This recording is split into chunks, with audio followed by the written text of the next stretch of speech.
võtaks sisse Mari Joostiku, kes on meie tänane peaettekandja, Värske Tartu Jaan Poska gümnaasiumi direktor. Palun!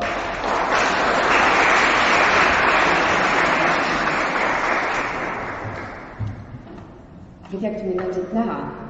Siis on Kiki Varvel, siis vast äkki on.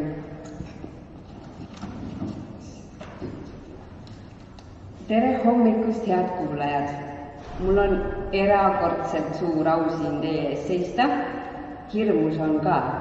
Kohe päris täitsa hirmus on. Aga sellistel hetkedel ma tajun alati, et ma olen õppijale hästi lähedal. Nii lähedal, nagu elu vähegi lubab. Ja ma olen selle eest üsna tänulik, sest nii ei lähe mul kooliinimese, koolijuhi ega tavalise inimesena mitte kunagi meelest ära, mida noor nii sageli oma igapäevas tunneb. Kool on ju selline huvitav koht, kus me iga päev paneme proovile noore inimese enesekindluse, tema teadmised, tema sotsiaalsed oskused ja selle lapse või noore inimese võime endaga mis tahes olukorras toime tulla. Ja me teeme seda 9 kuud aastas, 12 aastat järjest. Ja just see on põhjus, miks kool peab olema turvaline ja õppijakeskne. Miks kool ongi see õppija teekond iseendani. Vaadates täna kõiki inimesi, väga võimekad ja väga lugupeetud haridusinimesi, tean, et mina õppijana olen täna äärmiselt turvalises keskkonnas. Ja sestap tunnen end kohe varsti nii turvaliselt, et siin jagada teiega oma mõtteid, mida mina saan teha, mida me koos saame teha, et Eesti haridusteadus liiguks senisest veel jõudsamalt kooli, igasse tundi, iga haridusorganisatsiooni väärtustesse ning iga õpetaja ja haridusjuhi mõtteviisi. Ma olen enda jaoks sõnastanud 3 peatusega teekonna, millele ma teid siis täna kaasa võtan. Alustan aknast ja Spider-Mani filmist tuntuks saanud mõttega, et suure võimuga kaasneb ka väga suur vastutus. Siis avan enda jaoks ukse oma uude kabinetti ja vaatan, kuidas seda siis kõige mõistlikum oleks kõigepealt kasutama hakata. Ja lõpuks jõuan välja selleni, et Eesti kooli uksed ja aknad on teile, head haridusteadlased, täiesti avatud ja täiesti avalik. Palun astuge sisse ja jääge sinna ja võtke istet. Aga hakkame siis minema. Kadri Ukur on oma ERR-i artiklis midagi on süsteemis, haridussüsteemis rõhutanud, et ühiskonnal on haridussüsteemile väga kõrged ootused. Sama on natukene teises võtmes tõdenud ka Indrek Lillemägi oma kõnes, näidake meile 20. sajandi pässidele, et saab teisiti. Minu jaoks see tähendab, et meil on kooliinimestena võimalus ja samas ka kohustus olla iga päev superkangelased, et selle kõigega väga hästi hakkama saada. Mul ei ole midagi selle vastu. See on väljakutsuv ja ka hästi palju pakkuv ülesanne. Ja selle igapäevanduse sisu ja iva on ka see, et superkangelaste käes on need võtmed, mille abil õppijad saavad hakata maailma enda jaoks avastama, seda enda jaoks tõlgendama ja sellesse enda tähendust looma. Vardja roll on väga oluline. Õpetajal on nii suur võim ja sama suur on ka vastutus olla õppijatele see aken maailma. Ma ei ole kindel, et me sellele piisavalt sageli mõtleme, et me igasse tundi minnes korraks selle mõtte omale fookusesse seame.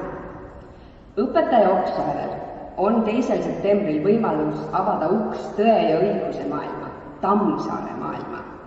Õpetaja Trubertil on sellel samal päeval võimalik tutvustada noortele, missugustest värvidest maailm koostab. Õpetaja Särel on tohutu vastutus juhendada õppijaid läbi Newtoni seaduste. Õpetaja Karmil on väga jõhker vastutus selgitada, missugune 2 teraga mõõk on statistika. Ja samas on õpetaja Allikul võimalus sellel samal päeval näidata õppijatele ja lastele lavastada, missugune oli meie maailm 1000 aastat tagasi.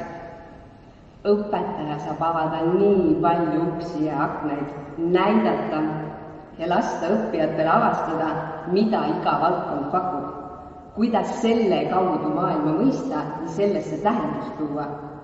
Iga õpetaja, kes tutvustab esimeses keemia või ajalootunnis mingisugust uut osa, ongi aken sellesse uude maailma, mis omakorda aitab luua seoseid ja seaduspära, mis siis pidevalt uuenevat, täienevat teadmist õppija peas saab korrastada.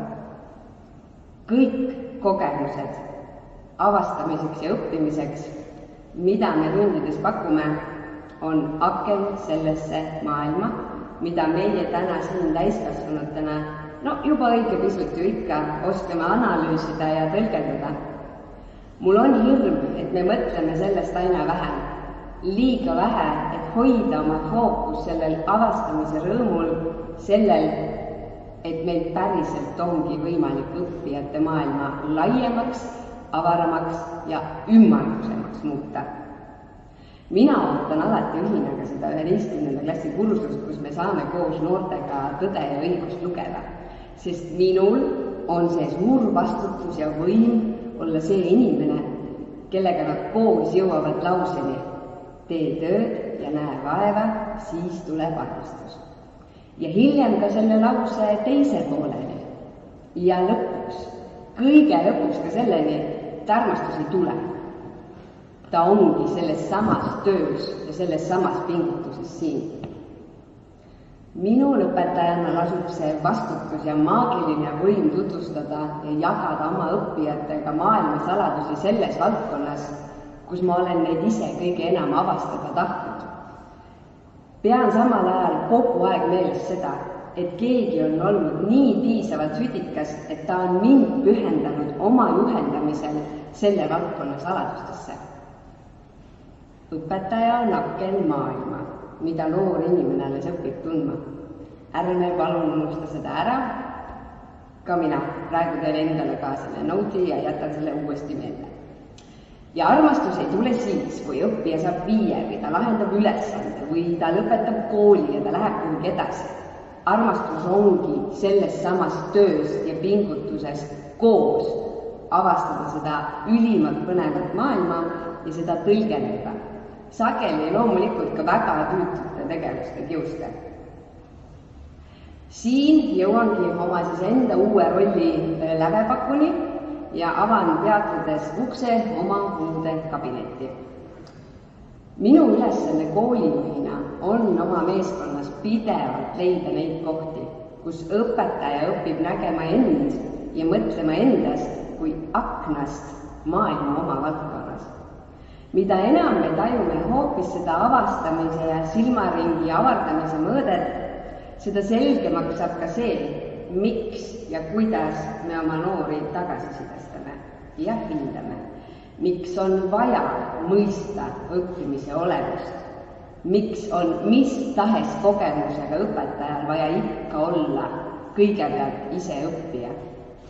21. sajandi koolis ongi koolijuhi roll olla õpetajate jaoks see aken, mis parimas mõttes tuulutab, annab jõudu ja värskust, uut hoogu ja sageli ka uut hingamist.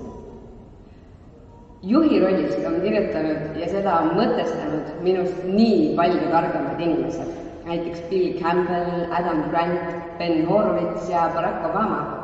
Mina oskan siin kõnelda ainult sellest, missugust juhtimist ja suunamist ma ise olen kogenud ja mida ma soovin oma meeskonnale just siis eelnimetatud suurkujude mõtteviisi kopeerides natukene pakkuda. Minu jaoks see on klišee, aga see on ikkagi see inimeste võimestamine ja nende jaoks selle keskkonna loomine, kus igaüks saab iseendale oma karjääritee luua, kus igaüks saab kujundada oma õpitee nii, et ka mõõdikud ja liikumise tempo on õppija ehk õpetaja enda seatud. Minul on olnud võimalus õppida ja eksida nii, et kõrval on olnud alati üsna karmi sõna ja ääretult otsekohese ütlemise, kuid erakordselt hea ja sooja südamega juht. Mul on olnud õnn õppida koos koolipapa Helmer Jõgiga ja see sõna koos on kõige tähtsam, me õppisime koos. Kui mina koolijuhina suudan luua tingimused, kus me õpime koos, on minu õpipartneritel palju lihtsam samasugust mõtteviisi noorematele õppijatele ülekandelse klassi kaasa võtta. Coaching ehk koosotsimine, nagu mu hea kolleeg ja väga armas sõber Marietta Venno seda mulle trihtis, on minu jaoks siis koolijuhina just see, millest ma tahan lähtuda.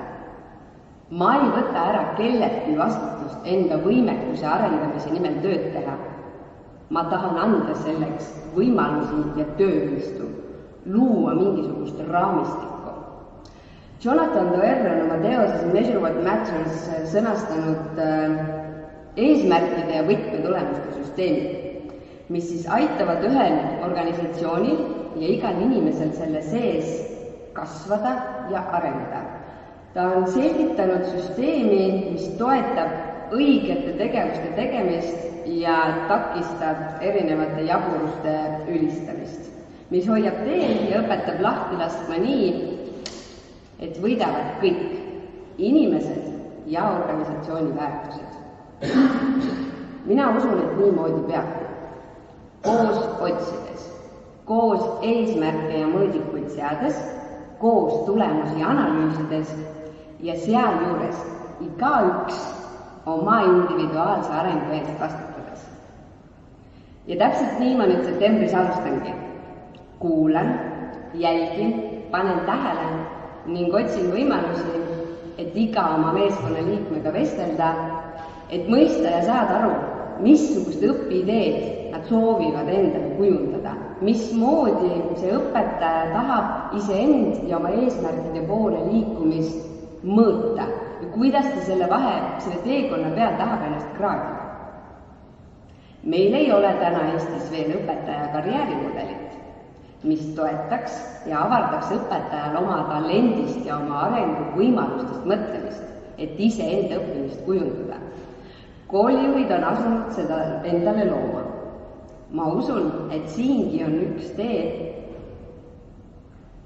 Eesti haridusteadlastele, mis suunas võib-olla edasi liikuda. Loome üheskoos, koos õpetajatega, nende endi ideedest ja vajadustest lähtuvalt mudeli või struktuurid, mis juba täna õpetajaks õppijatele annab perspektiivi, mitte sunnismõisuse. Ja nüüd olengi jõudnud 3. peatuseni. Iga õppija toetamine on täpselt see, millest me väga palju kõneleme ja millest peabki väga palju kõnelema. Küll aga saab seda õppija toetamist, selle all saab silmas pidada väga palju erinevaid tegevusi. Alates individuaalõppest, üks-ühele konsultatsioonidest, kuni näiteks tehisintellekti loodud haridussüsteemini. Aga ometi see ju võiks olla ka mõtteviis, mis ennekõike lähtub sellest, et me otsime koos õppijaga, missugused on need mõõdikud, mis aitavad õppijal iseendaga iga päeva lõpuks toime tulla, et ta saaks suuremal hulgal koolipäevadest enda üle uhke olla. Praegu on need sageli hinded või punktid või numbrid tablool või mõni koht pjedestaalil. Mõnikord on see hoopis vanemate, õpetaja või treeneri öeldud kiitus. Aga ometi on see, mis päriselt loeb, silmale nähtamatu. Õppija oma igapäevastes väljakutsetes tahab saada hakkama. Ta on uudishimulik ja ta soovib maailma enda ümber ja iseennast selle sees mõista ja mõtestada. Iga inimene tahab olla endale uhke ja aru saada, kuidas ja mille alusel ise hinnata, kuidas ta inimesena areneb ning kasvab. Mis oleks, kui vestleksime õppijatega aina enam sellest, missugusteks inimesteks nad tahavad kasvada? Kuidas ta saab esinedes või teistega vesteldes enesekindlamaks? Miks ta mõnel päeval vaatab peeglisse ja ei suuda enda kohta mitte ühtegi positiivset sõna öelda? Mil moel õppija saab olla lahkem iseenda ja teiste vastu? Kuidas päriselt kaaslasi kuulata? Sama palju peab olema ka vestlusi sellel teemal, kuidas õppija õppimisest mõtleb kuidas ta oma mõtlemisest mõtleb, mis tal on selle pea sees ja kuidas see aju ikkagi niimoodi töötab, et Taukari laulusõnad jäävad meelde, aga kolmnurga pindala valeneb mitte nii kiiresti, kui vaja oleks. Nende küsimuste üle mõtlemine ja nendest siis õppijatega rääkimine, see võib olla ka teekond või siis võti või siis aken selle ennast juhtiva õppijani, kes suudab lisaks oma õppimisele ja ajale juhtida ka enda kasvamist inimesena, kelle teekonnal ongi erinevas vanuses, erinevast valdkonnast õpipartnerid. Võib-olla me nii jõuamegi selle õppijani, kellel on juba olemas vajalikud tööriistad ja mõõdikud, kuidas oma edenemist ise jälgida, et iseenda üle rohkem uhke olla. Head inimesed, õpetaja on superkangelane, kes avab õppija jaoks maailma erinevaid tahke ja aitab tal seda mõtestada. Koolijuht on samamoodi super ja kangelane, sest tema roll on hoida oma meeskonda ja toetada neid, kes iga päev elusid muudavad. Eesti haridusteadlased on superkangelased ja koos jõuame supertulemuseni selles olulises raportis, mis mõõdab ühiskonna õnnetunnet. Ja siis me jõuame sinna kiiremini, kui te, muideks kiiresti ongi vaja, aga me jõuame sinna ja me jääme sinna, kui teie olete iga päev, iga haridusjuhi ja iga õpetaja mõtteviisis. Aitäh, et te minuga sellele mõtterännakule tulite. Mul on endiselt väga hirmus, aga ma ei karda enam, sest ma olen turvalises keskkonnas ja kujundan just siin ja praegu oma enda õpilada. Õhtul kodus panen kirja ka selle, kuidas mul läks. Kraadin ja vaatan üle, kas õnnestusin, lähtudes nendest mõõdikutest, mis ma eile õhtul endale seadsin. Ja kui keegi tunneb huvi, siis ma ütlesin 9 korda sõna aken ja vähemasti sama palju nimetasin, et õpetaja on aken maailma tõlgendamisesse. Ja ma tulen selle juurde tagasi, et vardja roll on väga oluline. Aitäh ja põnevat konverentsipäeva!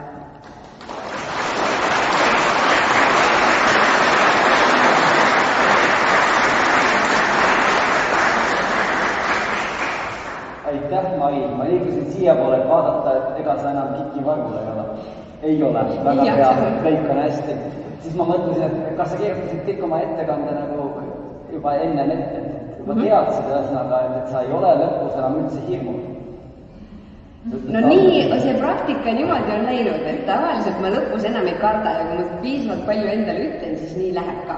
Ahah, väga hästi. Ma usun, et see nii-öelda eneseusk, ma nüüd tahaks nüüd hea meelega hakata diskuteerima, et siin on seesama enesetõususe aspekt, kui me võtame nagu teadlaste poole pealt, siis panid kindlasti tähele selle eneseregulatsiooni teooriat, nägite seal ühesõnaga siis vaateid kognitsioonile, metakognitsioonile, motivatsioonilistele ja emotsioonilistele aspektidele.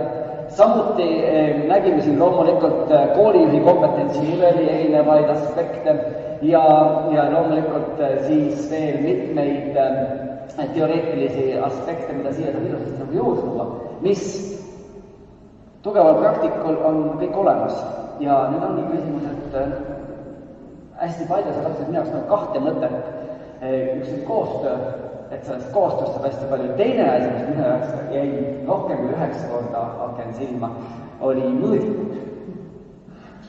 Et ma arvan, et see on see asi, mis ongi see võimalus, et teadlaste ja praktikute omavaheliseks veel tihedamaks koostööks. Ma tegelikult ei meeldi teadlaste ja praktikute jagamine üldse, sest minu arust on iga õpetaja ka omamoodi teadlane ja iga teadlane omamoodi praktik, sest me, kui me praktiliselt rakendame mõõdikuid, siis me oleme praktikud. Kui me uurime oma õppimist ja õpetamist, nii nagu sa ütlesid, et sa lähed koju ja kraadid ennast üle, siis see on teadlase töö. Ehk siis need piirid ja sellisteks nagu gruppideks jagamine on ühel hetkel nagu head, et mõtestada, aga teisel hetkel võib olla takistavad seda koostööd, et on meie ja teie, et oleme kõik üks suur pere.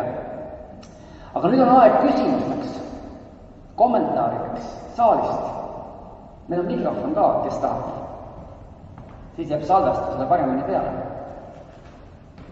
Isegi 2 mikrofoni, kui tahab keegi 2 korraga samal ajal rääkida.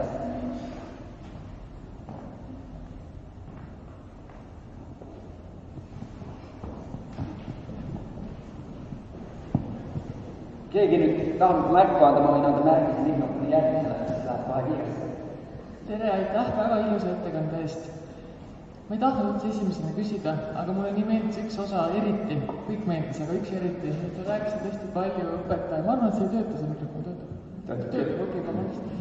Et sa rääkisid väga palju õpetaja karjäärimudelist või karjääriredelist. Et see on hästi oluline teema, haridusteadlased on seda siin ka väga pikalt juba püüdnud välja tuua, et seda on väga vaja.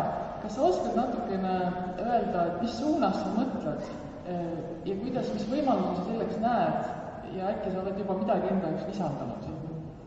Ma vastan viimasele küsimusele kõigepealt, et ei, ma ei ole enda jaoks midagi lisandanud, küll aga me oleme selle koolijuhi karjäärimudeli protsessis natukene uurinud erinevate riikide süsteeme ja mudeleid ja ma hea meelega hoopis räägin sellest, kus suunas mina mõtlen ja seda on mõjutanud just need samad ennekõike Kanada ja Austraalia mudelid, et see õpetaja perspektiivi tunne läheb kokku sellega ka, et meil on õpetajana väga palju rolle ja mõnes nendes rollides me saame väga hästi hakkama ja me tajume seda, et ma tahan veel, ma tahan põnevamalt, ma tahan rohkem õppida, ma tahan rohkem teada, ma tahan rohkem anda. Ja mulle tundub, et me võiksimegi jõuda järgmise 5 aasta jooksul, sest nüüd liigubki kõik kiiremini sellesse kohta, kus ongi olemas õpetajal võimalus valida, et ma tahan olla näiteks ainult õppijate arengutreener. Ma tahan töötada selles traditsioonilises klassijuhataja rollis või mentori rollis ja sealsamas võib-olla anda mõned tunnid, ehk et see õpetaja töö ümber mõtestamine, et ma ei pea üksi kõike tegema ja loomulikult siin on neid kohti, kus, aga kuidas ma siis tajun kogu tervikpilti, aga tervikpildi jaoks ongi olemas kogu meeskond, selle jaoks ei ole vaja ühte inimest, et ma saan kõik tööd ära tehtud. Ja teisipidi ma mõtlen sellest nii, et mõni õpetaja saab ülihästi hakkama nendega, kes ongi aeglasemad, kes vajavad rohkem tuge ja ta tahabki nendega töötada, sest õppijate töövõit on tema jaoks nii palju suurem, ta ongi metoodiliselt selles valdkonnas palju tugevam. Ma näen nii palju neid noori õpetajaid meile, kes tulevad just matemaatikas, ma ei taha kõige tugevamat rühma, täiesti aru saada, et hakkame kuskilt minema ja võib-olla on keegi, kes töötabki nendega hästi, mitte sellepärast, et ta ise on rumal ja et õpilased teevad kogu töö ära, et sellepärast, et ta näebki neid rohkemaid nüansse, kuidas nende tublidega tööd teha. Mõni õpetaja on ülihea kommunikatsioonis, tavaliselt, sageli on eesti keele kirjandusõpetajad, et anda nendele võimalus luua koolile mingisugune diginägu, mingisugune bränd, samas on meil olemas kunstiõpetuse õpetajad, kellel täna tegelikult ju on selles gümnaasiumis on ainult kunstiajalugu, vähemasti nii nad arvavad, et nii peab seda tegema. Et anda ka sinna rohkem väljundit, et meil ei pea ju olema see ta ei pea olema ja me räägime kogu aeg sellest, et ei pea olema, aga arvestuslik alus on ikkagi tunnid. Aga et disaini seda rohkem ümber ja et Ketrin, kes siin istub, näeks, et kui ta tahab tulla, millal sa tulid Koskasse järgmisel või ülejärgmisel aastal? Nii kiiresti kui võimalik, et ta näeks seda perspektiivi, et ta ei ole ainult bioloogia õpetaja, vaid et tal on ka näiteks oma loodusring või ta hakkab seal mingit muud asja tegema, et igal õpetajal on see oma nišš. Ta saab inimesena kasvada ja arendada, et ei ole õpetaja, õppejuht, direktor. See on ju igav, nii ei käi ka. Sellest suunas liigub minu mõte. Kes järgmisena?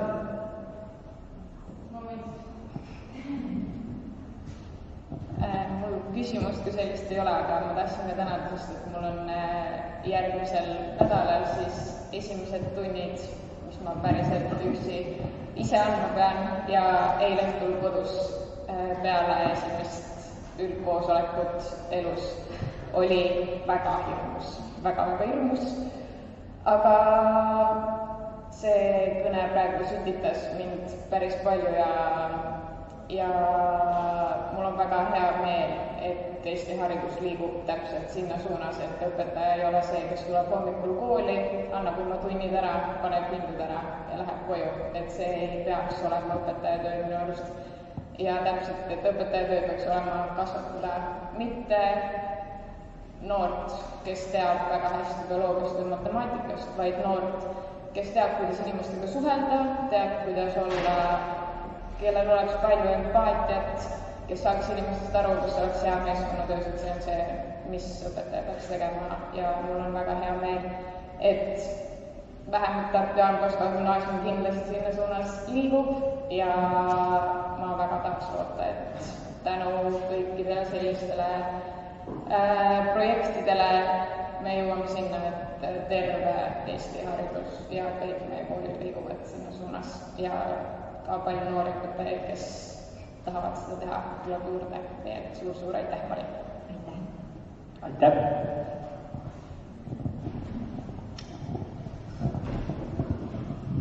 Sa ikka küsid, jah? Mari, ära muretse.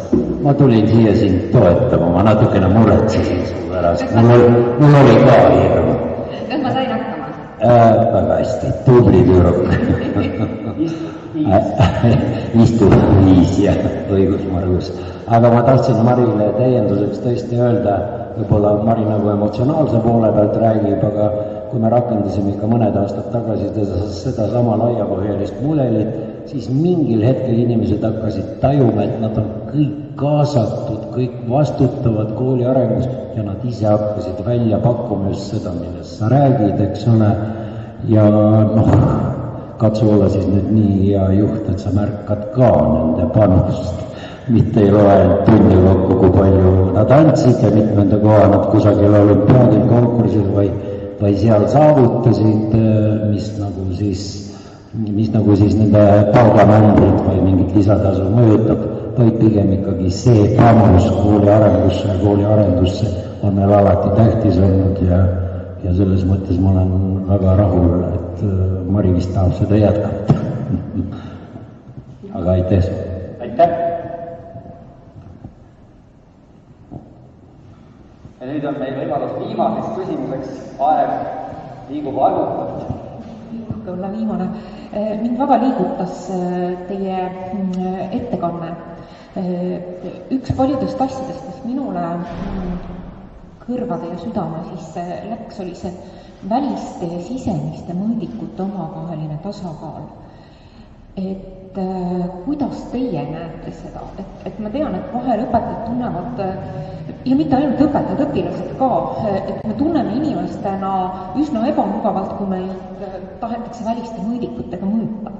Ja paraku me ülikoolis sellega tegeleme, et kuidas neid omavahel väliseid ja sisemisi mõõdikuid tasakaalustada? Ma ei oska sellele vastata, kuidas seda täna veel koolis teha. Me praegu hakkame oma koolis natukene midagi proovima, aga ma ei tahaks sellest enne rääkida. Ma võin siin vastata ainult, kuidas mina ise olen püüdnud seda teha ja oma õppijatega teha. Ma olen püüdnud enda jaoks igale välisele mõõdikule, olgu see siis hinne või kellegi kiitus, luua ühe oma sisemise mõõdiku. Et ma ei tea, kas ma nüüd suudan seda väljendada, aga sageli, kui me saame tagasisidet, ükskõik kas see on number või mingisugune hinnang, siis selles tagasisides on väga palju seda partnerit, kes seda tagasisidet annab.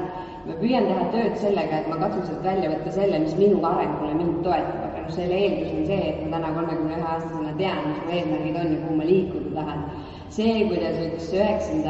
või siis 9. klassi poiss või 9-aastane tüdruk enda sisemisi mõõdikuid saaks juba nii varakult hakata looma ja kuidagi süsteemidega, ma ei tea, aga ma arvan, et selle jaoks võib-olla oletegi siin teie head haridusteadlased, kes aitavad meil koos seda välja mõelda.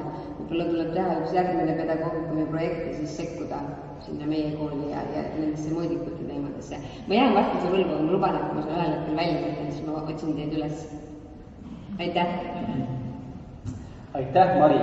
Enne kui sa veel ära liigud, siis ma oleks võinud juba alguses öelda, et nii hea oleks, kui inimesed veel ütlevad, kes nad on, siis saab nagu kokku viia, eks ole, ma siis tutvustan, et kõigepealt küsis Äri Leigen, Haridusteaduste Instituudi juhataja, siis teie nime ma nüüd õpib õpetajaks. Siis on Helmer Jõgi nüüd endine, praegune siis loogika ja matemaatika õpetaja. Politoloogia õpetaja, okei.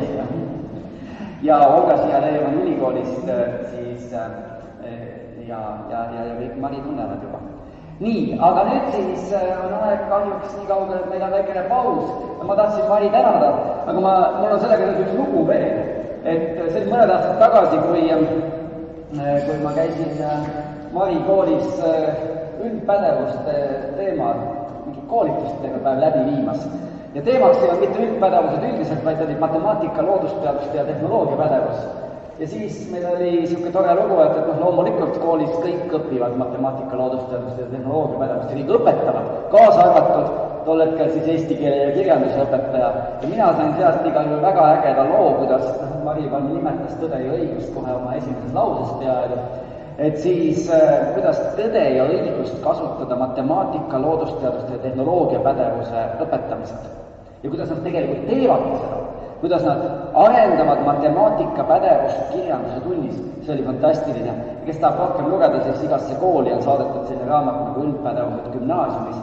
Seal on siis sellest nagu täpsemalt. Nii et palun sulle ka personaalselt nendeks raamat ja üks väike kinnitus. Suur aitäh sulle!